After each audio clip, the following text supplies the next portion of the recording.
Train থেকে নেমে হাতের ব্যাগ নিয়ে গাড়ির সন্ধানে এগোলো রাহাত। সারা রাত জার্নি করে সবে এসে পৌঁছালো। ঘড়ির কাঁটায় সময় দেখাচ্ছে সকাল 9:30। ঈদের দুদিন পর মাকে নিয়ে আবার দেশের বাইরে যেতে হবে তার। তিতিরের সাথে দেখা না করে শান্তি পাচ্ছিল না মোটে। এই মেয়েটাকে ভুলতে পারছে না সে। আর না তো তাকে ছাড়া গোটা জীবন বাঁচতে পারার কোনো আশা দেখছে। মাটা তার একটু সুস্থ থাকলে যেকোনো একদিন অন্তত বাঁচাতে পারত সে। আপাতত সেটা করতে পারছে না একদম। কয়েক কদম হাঁটতেই যথারীতি একটা সিএনজি পেয়েও গেল সে। শমশেরনগর এর কথা জিজ্ঞেস করতেই সিএনজি ড্রাইভারের কথায় তার হুঁশ হলো স্টেশনটা। এটা নয়, আরো একটা স্টেশন যেতে হবে। খারাপ মেজাজ দ্বিগুণ খারাপ হতে লাগলো রাহাতের। নিজের গাড়িটা নিয়ে না আসার ভোগান্তি। গাড়ি সে ইচ্ছে করেই আনেনি। আজকাল কোনো কিছুতেই নিজের উপর আত্মবিশ্বাস শক্তি পায় না সে। এতটাই দূরের রাস্তা ড্রাইভিং করে আসার মতো মনের জোর পাচ্ছিল না। সড়ক পথে ঘন্টার পর ঘন্টা বসে থাকার থেকে রেলে কর্মরত এক বন্ধুর সাহায্যে এসি কেবিনের একটা সিট বুক করে ট্রেনেই এসেছে সে। সিএনজি কিছু দূর এগিয়ে গিয়ে যাত্রী তুলতে দাঁড়ালো রাহাত বিরক্ত হয়ে তাকিয়ে। এ ধরনের ট্রান্সপোর্টে যাতায়াতে তার খুব একটা অভ্যেস নেই। রাস্তাঘাটে ঘন ঘন গাড়ি থামা সে একদম পছন্দ করতে পারে না। সিএনজি থামতেই মাথা নিচু করে ভিতরে তাকালো। এক যুবক, পাশেই দাঁড়ানো একজন নারী। পুরুষটি নিজেই উঠে বসলো। কণ্ঠ উঁচিয়ে ডাকলো নিজের সাথে থাকা নারীটিকে। অনি, ব্যাগগুলো আগে হাতে দাও, পিছনে রাখি। অনিমা নিজের হাতের ঈদ শপিং এর গুটি দশক ব্যাগ এগিয়ে দিল ভিতরে বসা সাজিদের দিকে। সাজিদ পিছনে রাখলো সেসব। অনিমা বসতেই চলতে শুরু করলো সিএনজি। বড্ড গরম বলো?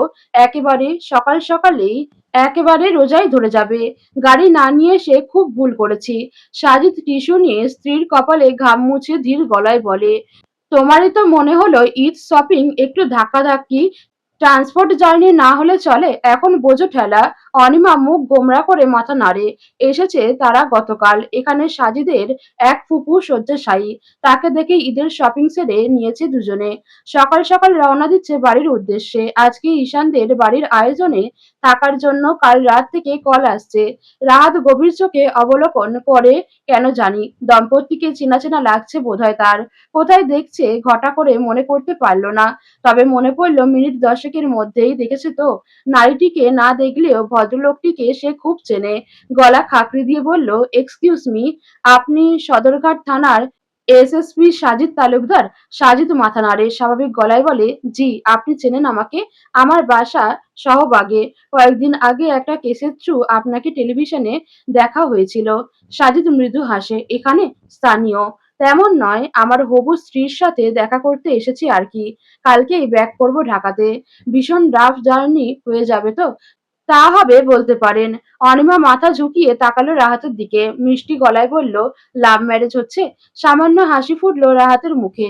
জি, লাভ ম্যারেজ। ঈদের দুদিন পর আমার মাকে নিয়ে একটু সিঙ্গাপুর যাব ট্রিটমেন্টের জন্য। মেয়েটাকে না দেখে গেলে খারাপ লাগবে। ভীষণ ভালোবাসেন? ঘন চুলে হাত চালালো রাহাত। সামান্য মাথাও ঝাঁকালো। ভীষণ, ভীষণ ভালোবাসি। গোটাটা রাস্তা আর কারোর মধ্যে তেমন কথা হলো না। সাজিদ ফোনে অফিসের কিছু ডকুমেন্ট দেখতে ব্যস্ত। কেসটা নিয়ে গলা অবধি ডুবে আছে সে। কোনো কুলকিনারা পাচ্ছে না। যদিও 1-2 দিনে কিছুই আশা করা যায় না, তবুও মাথা জ্যাম ধরে থাকে কেসটা নিয়ে। নিজেদের এলাকায় সিভিল ড্রেসে শখানেক পুলিশ মোতায়েন করা। তাদের কঠোর ধারণা কালপ্রিট এখনো এলাকাতেই আছে। নিজেদের এলাকার স্ট্যান্ডে নামতে দেখেও রাহাতকেই কিচ্ছু জিজ্ঞেস করার কথা মাথায় এলো না সাজিদের। ব্যাগগুলো হাতে নিয়ে রিকশা ডাকলো একটা। চন্দ্রকাননে আজকে ভীষণ ব্যস্ততা সকলের। আর দুটো রমজান বাকি আছে। প্রতি বছরের মতো এবারেও এলাহি আয়োজন করে ইফতার আয়োজন করা হচ্ছে দেওয়ান বাড়িতে। বাড়ি ভর্তি মানুষজন। সকাল থেকে পাড়ার মহিলারা সব এসে পড়েছেন সব ধরনের সাহায্য করার জন্য। গ্রাম থেকে চন্দ্রা দেওয়ানের বিশেষ অতিথিরাও যদি এখনো এসে পৌঁছায়নি। অনাথ আশ্রমের বাচ্চারা বিকেলের দিকে আসবে। বাড়ির বিশাল বাগানে প্যান্ডেলের কাজ চলছে। পুরোদমে খেয়াল রাখছে ঈশান আর নয়ন। রাইসুল দেওয়ান দুই ভাই সমেত বাদবাকি কাজকর্মে রুমের তদারকি করছেন। বাড়ির ভিতরে চিত্রও একই ধরনের। পুরো ড্রয়িং রুমের মেঝেতে গোল হয়ে বসে বাড়ির গিন্নিরা, এলাকার মহিলারা রান্নাবান্নার কাটাকুটিতে ব্যস্ত। যদিও এত লোকের রান্নার জন্য বাবুর্চি চলে আসবে কিছুক্ষণের মধ্যেই। নিজেদের যার যার ঘরদোর পরিষ্কার করছে বাড়ির মেয়েরা, গেস্ট রুম ঝাড়পোছ দেখিয়েও দিচ্ছে বুয়াদের। তিথির নিজের ঘর ঈশানের দুটো ঘরই গুছিয়েছে সকাল থেকে। আজকে শাহরির পর নামাজ পড়ে ঘন্টা খানেকের মাত্র শুনিয়েছিল বোধহয়। ধুলার চোটে গা চিটমিট করছে এক প্রকার। নিজের কিছু জামা কাপড় এনে রেখেছে এ রুমে। আত্মীয় স্বজনরা আসলে বাড়ির সবাই কম বেশি জানবে তাদের বিয়ের কথা। তখন বারবার জিনিসপত্রের জন্য নিজের রুমে দৌড়াদৌড়িটা চোখে লাগে। ঈশানের আলমারির এক সাইডে নিজের সব রেখে সবেই এসে দাঁড়িয়েছে বারান্দায়। বাড়ির সামনে বিশাল জায়গা তাদের। বাগানের দিকে মানুষজন এর সমাগম। কাজ চলছে সেখানে। বাড়ির এক সাইডে চুলা করার কাজ চলছে। দুটো বড় ষাঁড় বেঁধে রাখা হয়েছে জবাইয়ের জন্য। এসব কখন করবে এরা? বেলা কত হলো? সময় দেখলো বেলা বেশি হয়নি। ভোর ভোর উঠে এত কাজ করার জন্য মনে হচ্ছে এরকম। রেলিং এ কনুই ভর দিয়ে নিচে তাকাতেই চোখ আটকালো তার ব্যক্তিগত পুরুষটার ওপর। কালো রঙের একটা টি-শার্ট আর কালো কার্গো প্যান্ট পরা, হাত নাড়িয়ে নাড়িয়ে প্যান্ডেলের লোকদের সাথে কথা বলছে, কাজের ধরন বুঝিয়ে দিচ্ছে হয়তো। মৃদু হাসলো তিতির সেদিকে তাকিয়ে। কি সুন্দরী না লাগছে লোকটাকে। রোদের তাপে ঘেমে নিয়ে একাকার। লালচে হয়ে গেছে মুখটা, মাথায় সিল্কি চুলগুলো ঘামে ভিজে লেপ্টে আছে কপালের সাথে। গায়ের পাতলা টি-শার্টের একই অবস্থা। পেশাল শরীর আটকে দৃশ্যমান করছে শরীরের পেশির ভাঁজগুলো। নিজের খুলে যাওয়া চুলগুলো খোপা করে ফেললো একটা কাঁটার সাহায্যে। ঈশান অন্যদিকে ব্যস্ত পায়ে হাঁটা ধরতেই নিজেও এসে বসলো বিছানায়। ফ্যান এসি রেখে এক মুহূর্তে সরলে গরমে জান যায় যায়। অথচ লোকটা এই খাঁখা পড়া রোদে কি কষ্টই না করছে। নিচে যেতে নিষেধ করেছেন তাদের চন্দ্রা দেওয়ান। গ্রাম এলাকার মহিলাদের একেকজনের কথাবার্তার ধরন একেক ধরনের। সুবর্ণা বিষয়টা নিয়ে সারাক্ষণ আলোচনা চলে তাদের মধ্যে। তাদের বাড়ির মেয়েদের মনে এসব নিয়ে কোনো প্রভাব পড়ুক তা তিনি চান না। রাইসুল দেওয়ানও একই আদেশ দিয়েছেন মেয়েদের। আপাতত যখন সব মহিলারা বাড়িতে আসবেন গল্প করতে করতে আয়োজনে সাহায্য করতে, তখন অন্তত নিচে নামার দরকার নেই তাদের। খানিক বাদে নামলেই হবে। নিশি নুরিও বোধহয় নিজেদের ঘর গোছাতে ব্যস্ত। তমার মা বাবা চলে এসেছে। তমা আর ওর ছোট্ট ভাইয়া এখনো আসেনি। সম্ভবত ঘুম থেকেই ওঠেনি। রিশা, রোশনি, রাফি তিনজনই এলাকার আরো ছেলে মেয়েদের সাথে দৌড়াদৌড়ি করছে। তারা মহা উৎসাহী হয়ে আছে কখন ষাঁড় দুটো জবাই করা হবে। ওপরে এসে খবর দেবে বোনদের সেটা। এই নিয়ে হাজার খানেকবার এসে প্রশ্ন করেছে বাবা, চাচা আর ভাইদের। ঈশানকে খুঁজতে আপাতত তারা আর কারোর দেওয়া তথ্যই ঠিকমতো বিশ্বাস করে উঠতে পারছে না তারা। ঈশানকে পেল রাইহান দেওয়ানের সাথে টাকা পয়সার হিসেব মেলানোর সময়। সদর দরজার পাশে দাঁড়ানো দুজন, কাগজ কলমে জিনিসপত্রের দাম কত, কেমন খরচ হচ্ছে, আরো কত লাগবে সে কথাবার্তা চলছে। তিনজন বড় ভাইকে দেখে ছুটে এলো। হাঁপাতে হাঁপাতে দুপাশ থেকে জাপটে ধরলো তিনজন। ঈশান না তাকিয়েও অবাক হলো না। এ বাড়িতে এমন তাকে জাপটে ধরার সাহস! এই তিন বিচ্ছুরি বাপ ভাইয়ের দরকারি আলাপ বুঝতে পেরে তারাও হই হুল্লোড় করল না, ওখানেই চুপচাপ দাঁড়িয়ে রইল।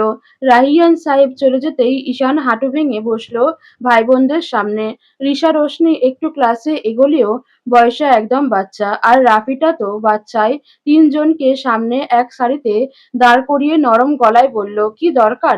সবার আগে বলার জন্য দু হাত নেড়ে উঠল রোশনি। তবে তাকে বলতে না দিয়ে রাফি চেঁচিয়ে উঠল, গরু দুইটা আল্লাহ আকবর দেওয়া হবে কখন বড় ভাইয়া? ঈশান ফোলা গাল টেপে রাফির। কোরবানিতে গরু জবাইয়ের সময় বারবার আল্লাহ আকবর বলতে দেখে রাফির মাথায় ওটা ঢুকে গেছে। মৃদু হেসে বলল, মিনিট 20 পরে। তিনজনের আগ্রহী হাসি হাসি মুখ মলিন হলো। চোকাচোকি করলো তিনজন। ঈশান ভ্রুজোড়া তুলে জিজ্ঞেস করলো, কি হলো আবার? রাফি একদম ঘেঁষে দাঁড়ালো ভাইয়ের কাছে। এক হাতে ভাইয়ের কাঁধ আঁকড়ে ব্যস্ত গলায় বলল, বারবি বলেছিল যখন আল্লাহ আকবর হয় তখন তাকে যেন খবর দেয়। তো দিবি? সে তো গোসলে যাবে, শ্যাম্পু খুঁজলো। গোসলে গেলে তো অনেক সময়। এদের চিন্তার কারণ যুক্তিযোগ্য। মেয়ে মানুষ গোসলে গিয়ে এত কি করতে পারে যার কারণে ঘন্টার পর ঘন্টা সময় লাগে জানা নেই ঈশানের। তিতিরের ক্ষেত্রে এটা সে বেশি লক্ষ্য করেছে একদম। বিশেষ করে এ দুদিনে ভুলে একবার বাথরুমে ঢুকলে ২ ঘন্টা লাগিয়ে শাওয়ার নিয়ে বের হয়। জিজ্ঞেস করলে জবাব পায় না মোটেই। মেয়েটা তাকে আবার ইগনোরের ওপরেই চলে বেশিরভাগ। ভাই বোনদের দিকে তাকিয়ে বলল, আমি তো রুমে যাব, তাহলে বলে দিব একটু পর শাওয়ার নিতে, চলবে? তিনজন মাথা ঝাঁকালো একসাথে। খুশিও হলো ঈশান বলে দিতে চাওয়ায়। একটা খবর তোদের তো আবার বাকি বন্ধু-বান্ধবদের জানাতে হবে। এরা হৈ হৈ করে সবাইকে জানাতে হুট দিতেই মৃদু হেসে নিজের ঘরে এলো ঈশান। বিছানার ওপরে গোসলের কাপড়-চোপড়। তিতির নেই, রাফির ভাষ্যমতে শ্যাম্পুর খোঁজে গেছে। বোধহয় নিশি বা নুরির কাছে। গায়ের ঘাম চিটচিটে ভেজা টি-শার্ট খুলে চেয়ারের ওপর মেলে বিছানায় ২ হাত পিছনে দিয়ে খানিক হেলে বসলো। এসিটা ফুল দেওয়া। তিতির গোমড়া মুখে ঢুকলো খানিক পরে। ঘরে ঢোকার পর টের পেল ঈশান, মেয়েটার পায়ের নূপুরজোড়া খুলে রাখা। যে কারণে শব্দটা কানে আসে না আজকাল। ঈশানকে উদাম গায়ে দেখেই মুখ বাঁকালো তিতির। দৃষ্টি সরিয়ে এসে ফোন খুঁজলো নিজের, সেটাও পাচ্ছে না। ঈশান আর চোখে দেখছে বিরক্ত মুখখানা। গম্ভীর গলায় বলল, কি খুঁজছিস? ফোন। যাবি শাওয়ারে? ফোনের কাজ কি? নয়ন ভাইকে শ্যাম্পু আনতে পাঠাবো। ঈশানের আচমকা মেজাজ খারাপ হলো। তিতির মহা উদাস গলায় উত্তরগুলো দিচ্ছে তার, যেন নিহাতি জোর করে দিচ্ছে উত্তর। তার ওপর শ্যাম্পু আনতে নাকি পাঠাবে নয়নকে। মানে কি? কি শ্যাম্পু? তিতির তাকায় না ঈশানের দিকে। লোকটার উদাম শরীরের দিকে দৃষ্টি দিতে পারে না সে। হাত পা কাঁপে। এই বাজে সমস্যাটায় নিজের ওপর ভীষণ বিরক্ত সে। এ কারণেই কথা বলতে এলোমেলো হচ্ছে তার। খাটের তলায় নিচু হয়ে খুঁজতে খুঁজতে জবাব দিল, নয়ন ভাই জানে। বারবার এক নয়ন ভাই, নয়ন ভাই। রাগ চড়ে গেল মাথায়। ঝড়ের গতিতে এসে দাঁড়ালো তিতিরের সামনে। মেঝে থেকে সোজা হতেই ঈশানকে এমন সামনে তপ্ত চোখে তাকিয়ে থাকতে দেখে চমকালো ভীষণ। ২ পা পিছিয়ে গেল সঙ্গে সঙ্গেই। ঈশানের প্যান্টের পকেটে হাত দিয়ে স্থির দৃষ্টি দিল। রেগে কিছু বলল না, তবে গম্ভীর গলায় বলল, আমি এনে দিচ্ছি। নাম বল। বড় বড় হলো তিতিরের চোখজোড়া। ঈশান এনে দিবে তার জন্য এসব? আপনি? হু, কেন? কাজে যাবেন বুঝি বাইরে? না, তাহলে দরকার হলে যাব না? বল নিয়ে আসি। শুধু আমার শ্যাম্পুর জন্য? কপাল কুঁচকে সামান্য মাথা নাড়ল ঈশান। তিতির হতভম্ব হলো, বিশ্বাস হলো না সহসা নিজেকে। ঈশান আনবে শ্যাম্পু? তার জন্য যাবে মার্কেটে? বিশ্বাসযোগ্য এটা? ব্যস্ত গলায় বলল, আপনাকে কষ্ট করে যেতে হবে না। আমি নয়ন ভাইয়াকে বলে দিচ্ছি, সে কাউকে দিয়ে আনিয়ে নেবে। রাগ সংযত করে ভারী গলায় বলল, তোকে আর কতবার বলে দিতে হবে যে আমি তোর হাজবেন্ড? যা দরকার আমাকে বলতে, তোর সমস্যা কি?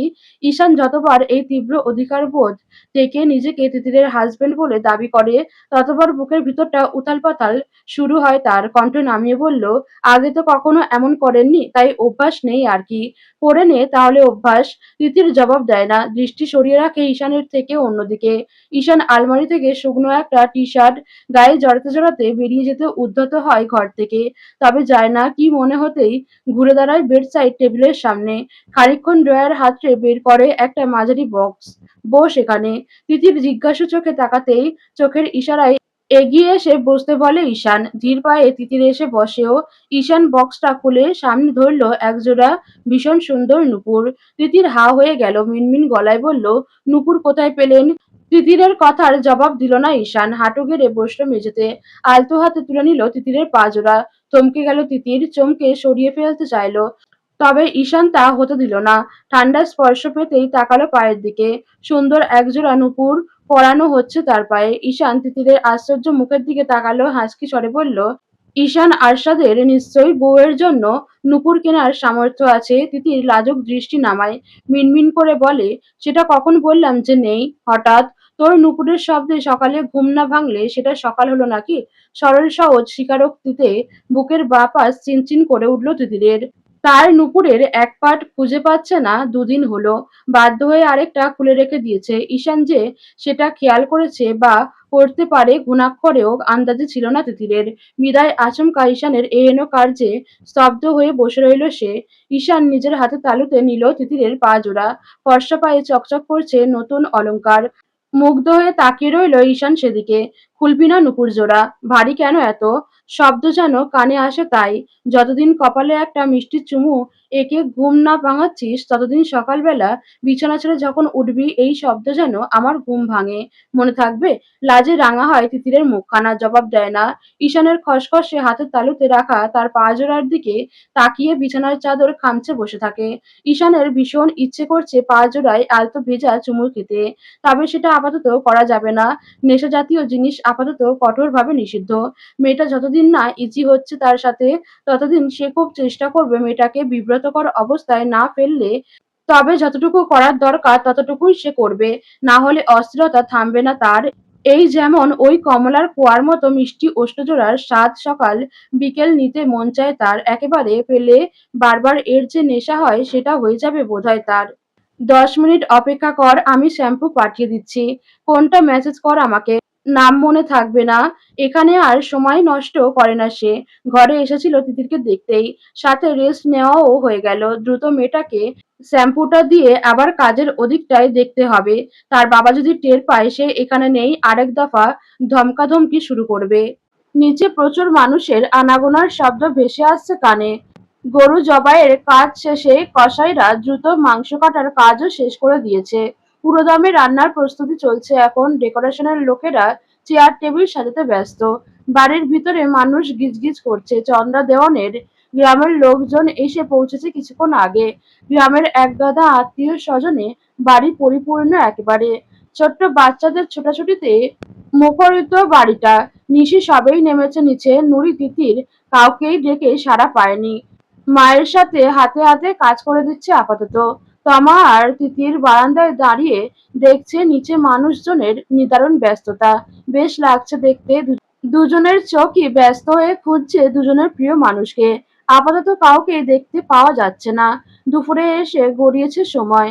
সকালের থেকে দ্বিগুণ গরমে অতিষ্ঠ একেবারে। আবহাওয়া একটু ঠান্ডা ঠান্ডা থাকলেই পারত। এমনিতে রোজ রোজ বৃষ্টি নামে, মেঘ সেজে থাকে আকাশে। আজকের বৃষ্টি না নামলেও অন্তত একটু রোদটা কম থাকলে হতো। নিজেদের বাড়ি অথচ নিজেরা নিচে নামতে পারছে না। সকাল থেকে ঘরবন্দির মতো বসে আছে। রিশারা তিনজন কি সুন্দর ছোটাছুটি করছে সারা বাড়ি বাইরে। তাদের আটকাচ্ছে না কেউ, আটকানোর কেউ নেই। তিতির দীর্ঘশ্বাস ফেলে। বড় হওয়াটা কিন্তু ভালো জিনিস না তমা। যত বড় হবি তত জীবনের সুখের আয়ু কমবে, বেঁচে থাকার আয়ু কমবে। হাজার একটা জ্বালা যন্ত্রণা নিজেকে সামলাতে হবে। ছোটই কত ভালো ছিলাম বল। ওদের দেখ, না আছে চিন্তা, না আছে ভাবনা। তা ঠিক। আগে মনে আছে এরকম আমরাও ছুটতাম ছোটবেলায়। তখন ছুটতে নিষেধ করতো, পরে হাত পা ভাঙবো বলে। না কারোর নিষেধ শুনতাম আর না মানতাম। তিতির তমা সেসব দিনের কথা মনে করে হাসে মৃদু। তখন ঈশান ভাই প্যাকেট দিল তোকে দিতে। কি ছিল ওতে? শ্যাম্পু। কোথায় পেলো? তিতির ভ্রু কুঁচকে তাকায়। গাধার মতো প্রশ্ন। কোথায় পায় মানে? দোকান থেকে। কার ওটা? আমার। ঈশান ভাই কেন দিল? তমার বাচ্চাদের মতো প্রশ্নে মেজাজ খারাপ হচ্ছে তিতিরের। কি, কেন, কিভাবে, হাজার একটা বাড়তি কথা অতিষ্ঠ করে ফেলছে মেয়েটা। বিরক্তমাখা গলায় বলল, আমার শ্যাম্পু শেষ হয়ে গেছিল তাই এনে দিলেন উনি। তমার চোখজোড়া বড় বড় হয়ে গেল। হাঁ করা মুখখানা চাপিয়ে জিজ্ঞেস করলো, বলিস কি? এনে দিল তুই বলতেই। তিতির ঠোঁট উল্টায়। নিচের দিকে ঈশানকে খুঁজতে তার চোখজোড়া। নির্বিকার গলায় জবাব দেয়, আমি বলতে যাব কোন দুঃখে? আমি তো নয়ন ভাইয়াকে বলতে যাচ্ছিলাম। সেটা শুনে সে কাউকে দিয়ে নিয়ে আসলো মনে হয়। ঈশান নিজে গিয়েছিল মোড়ের দোকানে। তমা আসার সময় ঈশানকে নিয়ে আসতে দেখেছে সেটা। নিজেই হয়তো দিতেও আসতো। তবে রাশেদ দেওয়ানের ডাক পড়ায় আর এদিকে তমাকে বাড়ির ভিতর থেকে ঢুকতে দেখে তার হাতেই দিয়েছে। তমা অতি উচ্ছ্বসিতভাবে ঘেঁষে আসে তিতিরের কাছে। বাঁকা গলায় বলে, প্রেম তো ভালোই মাখমাখো হয়েছে দেখছি। না হলে ঈশান আরশাদ দেওয়ান তিতির পাখির জন্য নিজে পায়ে হেঁটে এই রাস্তায় দুপুরের খাঁকা রোদের মধ্যে শ্যাম্পু কিনতে যায়? তিতির নিজের রক্তিম গাল দুটো আড়াল করতে অন্যদিকে তাকায়। নিজের দোলনায় পা দুটো তুলে বসলো। তমাও পাশাপাশি আসা। তিতির পা তুলে বসতেই নুপুরের জোরালো শব্দে আরেক দফা খামচে ধরল তমা তিতিরের হাতের বাহু। চেঁচিয়ে উঠল, এটা কোথায় পেলি? কি প্রিটি! নিজের পায়ের দিকে এক নজর দিয়ে ধীর গলায় বলল, তোর ভাই দিয়ে গেল একটু আগে। আগেরটা হারিয়ে ফেলেছিস, ওটা পেয়েছিলি? মাথা নাড়ে তিতির। পায়নি সেটা, তার জন্যই দিল এটা। তমা গদগদ হয় একেবারে। প্রেম জমে ক্ষীর, এটা স্বীকার করবি না তাও। তোর ভাই একটাবারের জন্য ভালোবাসি বলেনি। সময় লাগবে নাকি তার ভালোবাসতে, কিসের প্রেম তবে? তমা এক হাতে জাপটে ধরে তিতিরের কাঁধ, পিছল গলায় বলে, ভালোবাসি সামান্য শব্দময় বাড়বি, ওটা তো চাইলেই উচ্চারণ করে ফেলা যায়। সবাই না বাসলেও ভালোবাসি বলে, আমার ভাই না হয় ভালোবেসে তবেই ভালোবাসি বলল, সেটা ভালো নয় কি? তাছাড়া এই যে এত ছোট ছোট জিনিস লক্ষ্য করে যত্ন করছে, এসব ভালোবাসা নয়। হুম হুম। শর্ত, তুই আর তোর জাজ্রেল ভাইয়ের ভালোবাসা অসহ্যকর বিষয়। তমা খিলখিলিয়ে হাসে, ঈশানের কথা তুললেই রাঙা হয় তিতিরের মুখখানা, লজ্জায় রুটোপুটি খায় একেবারে। ভালোবেসে বলে যায়, অথচ যেদের কাছে হার মেনে কেউ মুখে স্বীকার করতে নারাজ। ক্রমাগত ফোন বেজে যাচ্ছে নুরির, ফোনটা 3 দিন হলোই বেজে যাচ্ছে। সেদিন রাতের বিশ্রী ঘটনার পর ভুলেও ইয়াজের ফোন তোলেনি সে, আর না তো রিপ্লাই করেছে। যতবার ইয়াজ কল করে, আবেগী বার্তা দিয়ে মেসেজ করে, ততবার চোখের সামনে ভেসে ওঠে ওই ঘৃণ্য দৃশ্যগুলো। গা গুলিয়ে ওঠে তার, কান্না পায় ভীষণ। ভালোবাসায় সব অসহায় লাগে, মন তো বলে সব ছেড়ে ছুড়ে ক্ষমা করে দিতে মানুষটাকে, আবার নারীসত্তা কঠোরভাবে নিষেধ করে সেটা। মানসিকভাবে বিধ্বস্ত সে, না খেতে পারে না ঘুমাতে পারে, ঘরময় অন্ধকার করে শুয়ে থাকে সারাটাক্ষণ। কাউকে বলতেও পারছে না কিছু। দরজায় কড়া নাড়ার শব্দ পেয়ে উঠে বসে, দরজা ঠেলে ভিতরে ঢুকলো নিশি। ভেজা চুল গোসল করেছে হয়তো। দ্রুত কাভার থেকে হেয়ার ড্রায়ার নিয়ে বসে পড়লে চুল শুকাতে। জানালার দরজার পর্দাগুলো এমন হাট করে টেনে দেওয়া দেখে ভ্রু কুঁচকে গেল, উঠে গিয়ে টেনেও দিল। দিনের বেলা এমন অন্ধকার করে বসে থাকিস, কেমন লাগে তোদের? খারাপ না, নিচে চল। পাড়ার চাচিরা সবাই চলে গেছে, দিদা নিচে যাওয়ার পারমিশন দিয়েছে এখন। দিদার এই ক্যাটক্যাটের লোকজন তো আছেই।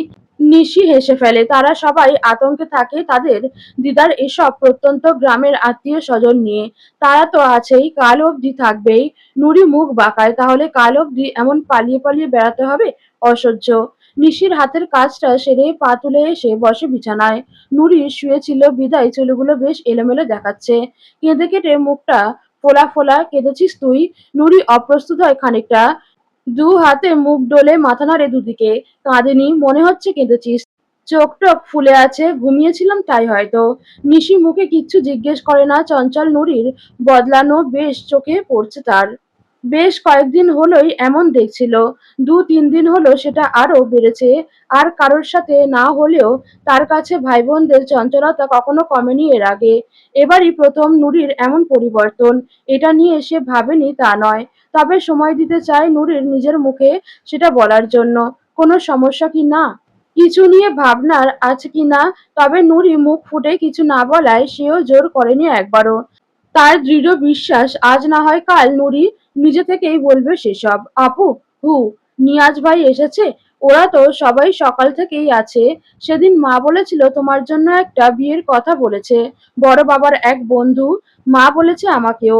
নিয়াজ ভাইয়ের কথা বাড়িতে জানাবে না? নিশির হাস্যোজ্জ্বল মুখ মলিন হয়, এটাই তো ভয়ের। নিয়াজের কথা বাড়িতে জানানোর পর সবাই কি রিয়াক্ট করবে? নিয়াজ তো বিশাল ভয় ঈশানকে নিয়ে। এতদিন এর বন্ধুত্ব, এতদিন বলতে বুদ্ধি হওয়ার পর থেকে প্রথম বন্ধুত্ব এই দুজনের। সেই বন্ধুর বোনের সাথে বিগত 8-10 বছরের প্রেম।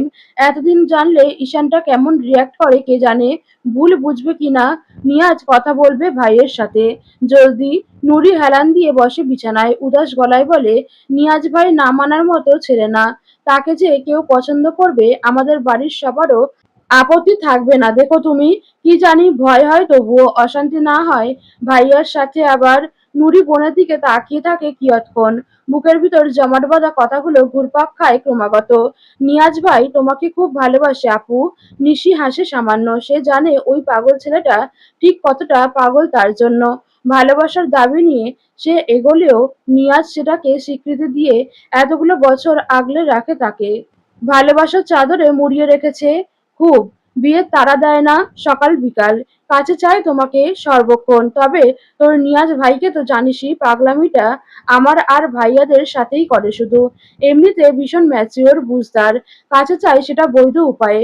সর্বোচ্চ পাগল হয়ে চুমু খাওয়ার বায়না করে সময় অসময়, এর বেশি এক বিন্দুও না। নুরির বুক চিরে দীর্ঘশ্বাস বেরিয়ে আসতে চায়। তার আর নিশির সম্পর্ক বরাবরই বোন কম বন্ধু বেশি। তারা একে অপরকে যতটা ইজিলি সবটা বলতে পারে আর কারোর সাথে সম্ভব নয়। যেমনটা সম্পর্ক তমা তিতিরের কিছু জিজ্ঞেস করা বা শেয়ার করার আগে দুবার ভাবতে হয় না তার, তবে আজ কেন ভাবছে সে এত? জানানো উচিত নয় কি? এর একটা সমাধান চাওয়া উচিত নয়? সারাদিনের ব্যস্ততা শেষে ইফতারের সময় আসন্ন প্রায়, আর ঘণ্টাখানেক বাকি আছে। এরই মধ্যে প্রায় সকলেই চলে এসেছে। চন্দ্রা দেওয়ানের আশ্রমের বাচ্চারা, এলাকার মানুষজন, তাদের সকল আত্মীয়জন তো আছেই। নিচে সারি সারি টেবিল চেয়ারে বসতে দেওয়া হচ্ছে সকলকে। বাড়ির ভিতর বসে বাড়ির মহিলারা, বাইরে গ্রামের মহিলাদের অন্য আলাদা বসার জায়গাও রয়েছে। তিতিররা চার বোন ওপর থেকে নেমে আসতেই নিচের বেশিরভাগই নজর আটকালো তিতিরের দিকে। বাকিরা বাড়ি থেকেই পড়াশোনা করে বিধায় চেনে সকলেই। একমাত্র তিতিরই থাকে না এ বাড়িতে। তিতিররা নেমে এসে বসলো চন্দ্রা দেওয়ানের পাশেই। মেঝেতে বসার ব্যবস্থা করা হয়েছে। চন্দ্রা দেওয়ান অবশ্য বসা হুইল চেয়ারে। এটা তোমার মেয়ের ঘরের নাতনিটা না বুবু? প্রতিবেশী এক জায়ের কথায় মৃদু হেসে তিতিরের মাথায় হাত বুলালো চন্দ্রা দেওয়ান। আমার পুতুলটা অনেক বড় হয়ে গেছে। দেখেছিলাম তখন এতটুকুন ছিল, তারপর কত বছর দেখিনি। মহিলা আগ্রহ চোখে তাকালো তিতিরের দিকে। বলা বাহুল্য সকলেই প্রায় মুগ্ধ দৃষ্টিতে তাকিয়ে আছে তার দিকে। তা তুমি কি তোমার চাচার সাথেই থাকো? মাথা নাড়ল তিতির, বিনয়ের সাথে বলল, না, হোস্টেলে থাকি। ছোট আব্বুর বাসা থেকে আমার ভার্সিটি দূরে। আগে স্কুল করতাম সেখান থেকেই, পরে শিফট হয়েছি। তোমার চাচার ছোট ছেলেটার সাথে তোমার বিয়ের কথা চলতো না? তিতির থমকে থাকায় চন্দ্রা দেওয়ানের দিকে উত্তরটা দেন চন্দ্রা দেওয়ান নিজেই। ওটা কথার কথা তো হয়েই থাকে, তেমন কিচ্ছু না। কথার কথাই আগে পরে সত্য হইয়া বইসা থাকে। সুন্দরী যুবতী মাইয়া ঘরে থাকলে এমন হবেই। দিয়া দেও চাইলে, মাইয়া ঘরে রাইখা লাভ কি? তাছাড়া তোমাগো ঈশানের সাথেও তো নানা কানাঘুষা শুনি কয়েকদিন হলো। বিয়া নাকি দিতে চাও ওদের? দিলে দিয়া দাও, আগে পরে ওই পাড়ার সুবর্ণার মতো কাহিনী ঘইটা যাইতেই পারে। তাছাড়া তোমাগো মাইয়ার উপরে বদনজর বেশি পড়বে। তিতির মাথা নিচু করে বসে থাকে। চন্দ্রা দেওয়ান কথা বাড়ান না। এদের সাথে যুক্তিতর্কে পারা যাবে না। মাঝখান থেকে কথা বাড়বে। ইফতারের সময়ও হয়ে এসেছে প্রায়। তিতিরের ব্যস্ত চোখ অযথা খোঁজে ঈশানকে। ঈশানের এখানে আসার সম্ভাবনা নেই। তবুও খুব করেই ইচ্ছে করে লোকটা এসে সবার সামনে তাকে স্ত্রীর পরিচয়টা দিক। চন্দ্রা নাতনির দিকে তাকায়। তমা উসখুস করছে মুখের ওপরে কিছু বলতে। দিদার চোখের ইশারায় চুপ করে চন্দ্রা দেওয়ান গম্ভীর গলায় বলে, আজান দেবে বাড়িতে, আলোচনা রেখে দোয়া কালাম পড়ো সকলে। বিষয়টা নিয়ে আলোচনা দীর্ঘ করতে না পেরে বড্ড হতাশ হলো যেন সকলে। আর চোখে সকলে দেখছে তিতিরদের সব বোনদের। চন্দ্রা দেওয়ানকে ভয় ডর পান না তারা। তার আশকারা না পেয়েও এ নিয়ে আলোচনা আর বাড়ল না। ইফতার শেষে নামাজ পড়ে রাতের খাবারের জন্য বসানো হয়েছে সকলকে। বাইরে তুমুল হই হল্লা চলছে একেবারে। বাড়ির ছেলেরা সকলে নাক অব্দি ডুবে আছে। এটা সেটা নিয়ে ছুটতে হচ্ছে এদিক ওদিক। বাড়ির মহিলারা ভিতরে সকলকে নিয়ে ভীষণ ব্যস্ত। তিতিরের ফোনটা নিয়ে কার্টুন দেখতে দেখতে সোফায় বসে খাবার খাচ্ছে রাফি। কার্টুনের লোভে হাত দিয়ে খাবার খাচ্ছে সে। আচমকা কল বেজে ওঠার দরুন বিরক্ত হলো। কেটে দিল সুন্দর মতো, তবে থামার নাম গন্ধ নেই। একের পর এক বেজে যাচ্ছে কল। ঘাড় ঘুরিয়ে পিছনের ঘর ভর্তি মানুষের মধ্যে তিতিরকে খুঁজলো সে। চোখে পড়ল তবে ঘরের অন্য পাশে নুরি, নিশি আর তমার সাথে ড্রয়িং রুমের এক কোণে বসে খাবার খাচ্ছে। এত মানুষের হট্টগোলের মধ্যে ডেকে জীবনেও পাওয়া যাবে না। প্লেটের দিকে তাকালো সে। নিজের খাবারও শেষ হয়নি। তার মায়ের কড়া আদেশ ছিল খাবার শেষ না হওয়া অবধি এক পাও যেন না ওঠে। অগত্যা পঞ্চমবারের মতো কলটা কেটে খাওয়ায় মন দিল না। সাথে সাথে চালু করলো ফোনের নট ডিস্টার্ব মুড। প্রায় আধ ঘন্টা পর উঠে গিয়ে ফোন গুঁজে দিল তিতিরের হাতে। তিতিররা তখন খাওয়া শেষে নিচতলার বারান্দায় দাঁড়িয়ে বাইরের আয়োজন দেখছে। রাত্রির বেলা এই ধরনের আয়োজন বরাবরই ভাল লাগে তাদের। নস্টালজিক লাগে বলতে গেলে। একটা নাম্বার থেকে বারবার ফোন আসছিল। বারবি অনেকবার। তিতির ব্রুকুচকে ফোন খোলে। Unknown number. ট্রু কলার শো করে না কারোর নামই। ব্যাক করবে কি ভাবতে ভাবতেই 18তম মেসেজ ভেসে উঠল। ফোন স্ক্রিনে বড় বড় হয়ে গেল তিতিরের চোখ জোড়া, কেঁপে উঠল থরথর করে হাতটা। তমার নজর এড়ালো না সেটা। তিতির অসহায় চোখে তাকাতেই ইশারা করলো খানিকটা সরে আসতে। তিতির আসলো, ফোনটা তুলে দিল তমার হাতে। মেসেজ লেখা, পড়ি আমি তোমার বাড়িতে, বাইরে এত এত আয়োজন হচ্ছে, এখানেই আছি, একটাবার একটু আমার সাথে দেখা করো প্লিজ, করতেই হবে দেখা। কল ধরছো না, আমি কিন্তু দেখা না করে এক পাও নড়বো না। এটা শেষ মেসেজটা। এর আগেও একই ধরনের মেসেজ, অসংখ্য ফোন কল। তিতির জিজ্ঞাসু দৃষ্টিতে তাকিয়ে থাকে তমার জবাবের আশায়। তমার ফোনটা দেয় তিতিরের হাতে, গম্ভীর গলায় বলে, যা মনে হচ্ছে, লোকরা দেখা না করে যাবে না, বাড়ির কেউ দেখে ফেললে সর্বনাশ হবে। বাড়ির সবার কথা ছাড়, ভাইয়া জানলে সর্বনাশ হবে। সেদিন যে রিয়াক্ট করেছে, আজকের আবার দেখলে খুনোখুনি হবে একটা। কথা শেষ হতে না হতেই ভাইব্রেট করে উঠল ফোনটা। কি করব, বাড়ির পিছনে আসতে বল, আমিও যাচ্ছি সাথে, বল জাস্ট 2 মিনিট। তিতির খামচে ধরে রাখে তমার হাত, ব্যগ্র কণ্ঠে বলে, না গেলে হয় না, আমার একদম মন সায় দিচ্ছে না তমা। তমার একই কথা মনে হচ্ছে সত্যি বলতে। তবে যা বুঝেছে লোকটা দেখা না করে যাবে না। সেদিনই যা পাগলামি দেখেছে, বিশ্বাস নেই এক ফোঁটাও। সেদিন কেমন উন্মাদের মতো করলো দেখলি না। যদি সত্যি সত্যি বাড়ির ভিতরে চলে এসে সিন ক্রিয়েট করে, তখন কি করবি? তিতিরের আচমকা কান্না পাচ্ছে। বাড়ি ভর্তি এত এত মানুষ, একটা পরপুরুষের সাথে এত রাতে সবার চোখ এড়িয়ে দেখা করতে যাওয়া নিহাতি দৃষ্টিকটু দেখায়। কারোর চোখে পড়ে গেলে কেলেঙ্কারি ঘটার সম্ভাবনা প্রচুর। তবে আপাতত কিছু করার উপায় নেই। রাত ক্রমাগত টেক্সট করে যাচ্ছে। যতদূর মনে হচ্ছে যে কোনো সময় বাড়িতে চলে আসতে পারে। অন্যদিন হলে না হয় একটা মীমাংসা করতে পারত। আজ না বের হয়ে উপায় কি? 5 গ্রামের মানুষের সামনে কিচ্ছু করে বসলে তাদের বাড়ির মান-সম্মান কোথায় গিয়ে ঠেকবে? রাহাতকে ছোট্ট একটা মেসেজ করে আসতে বলল বাড়ির পিছনে। নিশি নুরিকে নিজেদের ঘরে যাচ্ছে বলে ধীরে সুস্থে বেরিয়ে এলো। এত এত মানুষ, এর চোখ এড়িয়ে বের হওয়া বড্ড রিস্কি। অন্ধকারে পাথরের ন্যায় দাঁড়িয়ে আছে রাহাত। দেওয়ান বাড়ির পিছনে এদিকটায় একটা ছোট্ট গেট আছে, সেদিক দিয়েই ভেতরে এসে দাঁড়িয়েছে। পিছনে আলো জ্বালা হয়নি, সম্ভবত কোনোদিনই জ্বলা হয় না, যে কারণে ঘোর অন্ধকার, যাতায়াত সেরকম হয় না বলে হয়তো গাছগাছালিতে ঢাকা পড়া চারপাশ। তিতিরের মেসেজ পেয়ে এসে দাঁড়িয়ে আছে প্রায় মিনিট 10। মেয়েটা এখনো আসেনি। ভাবাভাবির মধ্যে দেখতে পাওয়া গেল পরিচিত নারীটির অবয়ব। আদো অন্ধকারে আসছে, সাথে আরেকজন আছে, সেও নারী। একটু কাছে আসতেই রাহাতের বুঝতে অসুবিধা হলো না, এটা সেই মেয়েটা তমা নাম, যে সেদিনও রেস্টুরেন্টে এসেছিল তার পরীর সাথে। তিতির তমা হাত ধরাধরি করে এগিয়ে আসছে। বাড়ির দরজাটা একটু আলগা করে খুলেই রেখে এসেছে। খোলাটা যদি কারোর চোখে পড়বে না, কারোর চোখে না পড়লেও কেন যেন মনে হলো খোলা রাখার কথা। রাহাতকে দেখতে পাওয়া গেল প্রকাণ্ড আম গাছটার নিচে দাঁড়িয়ে থাকতে। বাড়ির ওপাশের ঝলমলে আলোর রেখা এসে পড়েছে এই দিকটায়। সেরকম অন্ধকার লাগছে না। ইতস্তততা কাটিয়ে এসে দাঁড়ালো তিতির আর তমা। তমা দূরে দাঁড়াতে চাইলেও আজকে তিতির তা হতে দিল না। টেনে দাঁড় করিয়ে রাখলো পাশেই। রাহাতের দিকে তাকাতেই চোখে পড়ল একজোড়া ভীষণ অসহায় চোখ। ছলছল করছে সেটা, অপলক তাকিয়ে তার দিকে। রাহাত কিছু বলার আগেই তিতিরের ভারী কণ্ঠ শুনতে পেল।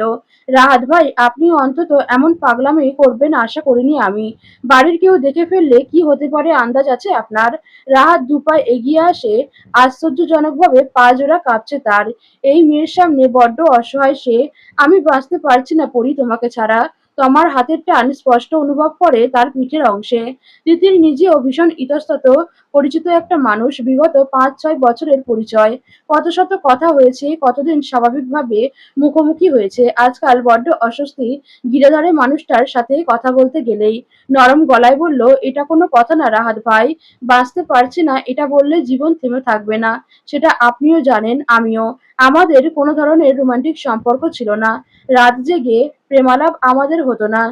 স্কুল কলেজ ফাঁকি দিয়ে আর 10টা সাধারণ কাপলের মতো রিকশায় ঘুরে বেড়ানো, ডেটে যাওয়া, এইসব কল্পনাও করিনি আপনার সাথে। আমি তো করেছি, সেটার জন্য আমি আপনাকে ব্লেম করি না, করবো না। আপনি আমাকে ভালোবেসেছিলেন এতগুলো বছর, সেই ভালোবাসা থেকে আগলে রাখতেন আমাকে। আমি সেটা অনেক পরে টের পেয়েছি। যখন টের পেয়েছি আমি আপনাকে প্রশ্রয় দেইনি, আপনিও প্রশ্রয় চাননি। স্বাভাবিক সুস্থ একটা পরিচয় ছিল আমাদের। আপনাকে সেই সময় যদি ফোনে পেতাম, আমি হয়তো আজকের দিনটা অন্যরকম হতো। কিন্তু সেটা হয়নি। আমি প্রচন্ড রকমের ভাগ্যে বিশ্বাসী। জন্ম, মৃত্যু, বিয়ে ৩ টাই খোদার পরিকল্পনার মতো হবে। আপনি আমি এক চুল সেটার পরিবর্তন করতে পারি না, পারব না। আপনার ভালোবাসা মিথ্যা ছিল না। আমি চলে আসার আগের রাতে পার্কে বসে আপনাকে দেওয়া আমার কথাও মিথ্যা ছিল না। আপনি যদি আমার বাড়িতে এসে বিয়েতে রাজি করাতে পারতেন আমার পরিবারকে, আমি ভাগ্যে বিশ্বাস করে আপনাকে বিয়ে করে নিতাম হয়তো। কিন্তু বাস্তবতা হলো আমি আপনার ভাগ্যে ছিলাম না রাহাত ভাই। আমি অন্য একজনের স্ত্রী। বিয়ে জীবনে একবারই হয় রাহাত ভাই। আমি সেই নীতিতেই বিশ্বাসী। এ জীবনে আমি আমার স্বামীকে ছেড়ে অন্য পুরুষের কাছে যেতে পারবো না। সম্ভবই নয়। ডেকোরেশনের লোকদের সহ বাকি সবার জন্য বরাদ্দ টাকা রাখা ঈশানের কাছে। টাকা নিতে হন্তদন্ত হয়ে ঘরে এসে ঢুকলো সে। আলমারি খুলে টাকা পুরে নিল নিজের প্যান্টের পকেটে। ঘরের থেকে বের হওয়ার সময় খেয়াল হলো পুরো ঘরে তিতির নেই। এমনি নিচে আসার সময়ও সবাইকে দেখলেও তিতির চোখে পড়ল না কোথাও। নিশি বলল ওপরে এসেছে। ওর রুমে কি? হতেও পারে, যেহেতু তোমাকেও দেখলো না কোথাও। নিজের রুমের দরজাটা লক করে তিতিরের ঘর ধাক্কা দিতেও খেয়াল হলো সেখানেও বাইরে থেকে লক। ভ্রু কোঁচকালো সে। দ্রুত পায়ে নিচে এসে টাকা হাতে দিল রাশেদ দেওয়ানের। ব্যস্ত চোখ খুঁজতে ব্যস্ত হলো তিতিরকে। রাফির ইশাদের ডেকেও পাওয়া গেল না খবর। তমার মা জানালো তাদের বাড়ির চাবি তারই কাছে। তমা বাড়ি গেলে নিশ্চয়ই চাবি নিয়েই যেত। মেয়েটার ওপর বড্ড মেজাজ খারাপ হয় তার। নিচে কোনায় কোনায় খুঁজেও না পেয়ে আবার ছুটলো ওপরেই। তার ফোনটাও তুলে নিজের রুমেই রেখে এসেছে। ফোন হাতে এসে দাঁড়ালো বারান্দায়। তিতিরকে ফোন করতে ডায়াল করতে যাবে তখন চোখে পড়ল অদূরে আবছায়া। তাদেরও এ পাশের সবকটা বারান্দা থেকে বাড়ির সামনের বাগান সহ পিছনের একাংশ দেখা যায়।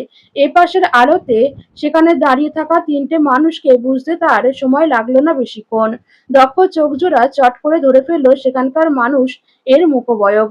শক্ত হলো সর্বাঙ্গ। পুরুষ মানুষটার চেহারা বুঝতে না পারলেও তার ব্যক্তিগত নারীটার মুখ বেশ বুঝতে পারা যাচ্ছে। সাথে অন্য মেয়েটা যে তমা বুঝতে ২ সেকেন্ড লাগতো তার।